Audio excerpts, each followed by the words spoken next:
직장에 다니는 현수 씨는 요즘 부쩍 체중이 늘어서 고민이에요. 특별히 예전보다 많이 먹는 것 같지도 않은데 연초보다 3kg이나 더 늘어나서 안 그래도 하루 종일 감시하고 면박을 주는 직장 상사 때문에 괴로운데 다이어트 도시락을 싸가지고 다니기도 눈치 보이고 일찍 퇴근해서 운동을 하려니 그것 또한 눈치 보여서 어려운 실정인데 왜 이렇게 이유 없이 자꾸만 체중이 늘어나는 것일까요? 은영 씨는 3년간 교제하던 남자친구와 헤어진 지 벌써 1년이 되어가는데 아직도 매일같이 전 남자친구 생각에 힘들어하고 있어요.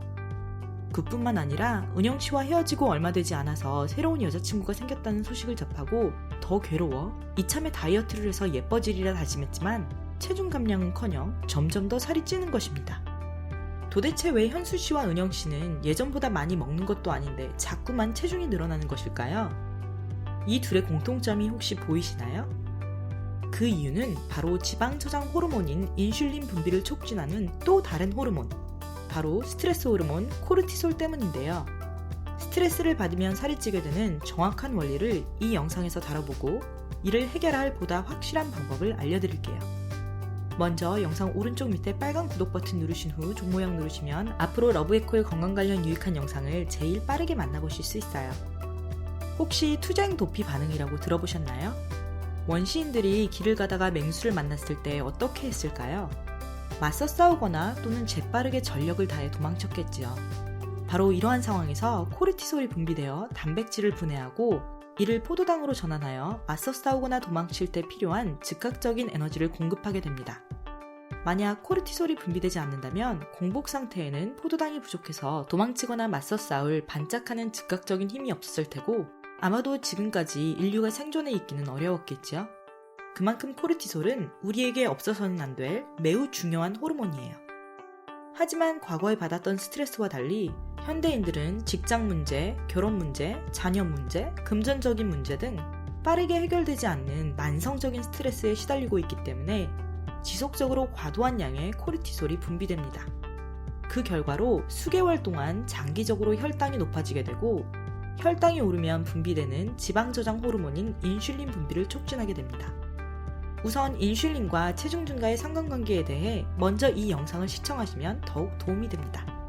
스트레스를 받으면 인류의 자연스러운 생존을 위한 방법으로 코르티솔이 분비되어 소화 및 성장과 같은 장기적인 대사활동은 일시적으로 중단되고 모든 에너지는 스트레스를 유발한 상황에서 벗어나기 위해 쓰이게 됩니다.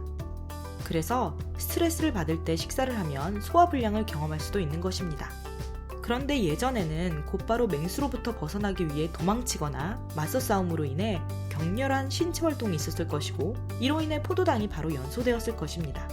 그런데 오늘날 만성적인 스트레스는 즉각적인 신체 활동으로 포도당을 연소하지 않기에 혈당이 정상 수준으로 돌아가지 않고 높게 유지되는 경향이 있습니다. 이렇게 장기간 유지될 경우 인슐린이 분비되고 자연스레 체중이 늘어나게 되는 것입니다. 한 연구에서는 코르티솔 분비량이 체질량 지수 및 허리둘레와 연관이 있다고 밝혔으며 또 59명의 여성들을 대상으로 한 연구에서는 스트레스로 인해 코르티솔 분비가 많은 날에 더 많이 먹을 뿐만 아니라 더욱 단 음식을 먹는 것으로 밝혀졌으며 이는 체중 증가 및 건강에 영향을 미칠 수 있습니다. 41명의 과체중 여성을 대상으로 한 연구에서는 허리 엉덩이 둘레비가 높을수록 스트레스 상황에서 코르티솔이 더욱 많이 분비되었다고 합니다. 허리 엉덩이 둘레비란 허리 둘레를 엉덩이 둘레로 나눈 값으로 이 수치가 높을수록 더욱 복부에 지방이 많다고 볼 수 있는데 복부 비만은 전체적인 체중 증가보다 훨씬 더 건강에 해로우므로 매우 중요한 지표입니다. 그리고 여기 더욱 충격적인 결과가 있는데요. 121명의 여성을 대상으로 진행한 연구에서 3주간 하루 1200칼로리로 엄격한 칼로리 제한을 했더니 코르티솔 농도가 더욱 높아졌다고 합니다. 즉, 엄격한 칼로리 제한 다이어트가 스트레스 요인으로 작용하여 장기적으로 다이어트와 건강에 도움이 되지 않는 코르티솔 분비를 유도한 것이지요. 이렇게 장기적으로 코르티솔이 과하게 분비되지 않으려면 결국 스트레스 관리를 하는 것이 매우 중요한데요. 단순히 스트레스 받지 말아야지 라고 생각하는 것으로는 당연히 스트레스 관리가 되지는 않지요. 스트레스 해소를 위해서는 우리가 적극적으로 신경을 써야 합니다.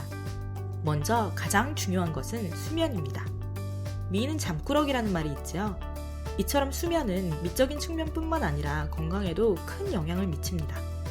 건강한 20대 남성들을 대상으로 한 연구에서 단 24시간이라도 수면이 부족할 경우 코르티솔뿐만 아니라 아드레날린과 노르아드레날린과 같은 각종 스트레스 호르몬 농도가 100% 이상 증가한다는 연구 결과가 있으며, 하루 수면이 5시간에서 6시간인 경우 체중 증가 위험이 최대 50% 이상인 것으로 나타난 연구 결과도 있습니다. 이 외에도 수면 부족이 비만과 식욕을 조절하는 호르몬인 렙틴과 그렐린에도 영향을 미친다는 연구 결과가 있는 만큼 하루 7시간 이상의 충분한 수면이 필수적입니다. 또한 앞서 언급한 연구 결과와 같이 극도의 칼로리 제한 다이어트보다는 가공식품 및 정제 탄수화물을 멀리하는 건강한 식단으로 체중 감량을 하는 것이 코르티솔 분비를 자극하지 않기에 장기적으로 체중 감량 및 건강에 훨씬 더 도움이 됩니다. 그리고 명상 또는 기도가 코르티솔 농도를 줄이는데 매우 효과적인데요. 실제로 20대 남성들을 대상으로 한 연구에서 명상의 숙련도에 따라 수치의 차이는 있지만 확실히 코르티솔 농도를 줄이는데 효과가 있었을 뿐만 아니라 체내 단백질 수치가 올라가고 혈압과 맥박수가 떨어졌다고 합니다. 마지막으로 스트레스가 이미 발생하여 코르티솔이 분비되었을 경우 운동과 같은 신체 활동을 통해 이를 해소하는 것도 매우 좋은 방법입니다. 앞서 말씀드린 투쟁 도피 반응으로 인해 스트레스 호르몬이 분비되어 혈당이 높아지게 되고, 원래는 이어지는 신체 활동으로 인해 포도당 연소가 즉각적으로 되었으나 현대의 직장과 결혼 그리고 자녀 문제와 같은 만성적인 스트레스는 그렇게 해소되기 어려우니 규칙적인 운동으로 이를 해소해주면 포도당 연소가 될 뿐만 아니라 운동으로 인해 행복 호르몬인 엔돌핀 또한 분비됩니다. 스트레스는 만병의 근원이라는 말을 그동안 우리는 흔히 접해왔어요. 하지만 우리는 체중 감량을 위해 식단과 운동에는 신경을 많이 쓰면서도 스트레스에는 크게 집중을 하지 않아왔었지요. 하지만 이렇게 스트레스가 혈당 상승 및 지방 증가에 확실한 영향이 있다는 것을 이제 알았으니 앞서 말씀드린 다양한 방법으로 적극적으로 스트레스 해소를 해보시고 더욱 건강하고 아름다워지세요. 혹시 주변에 이 내용 함께 보고 싶으신 분이 있다면 공유해주시고, 이 영상이 도움이 되셨다면 좋아요, 구독 꾹 눌러주시는 것 잊지 마세요. 모두의 건강 그리고 행복을 응원합니다.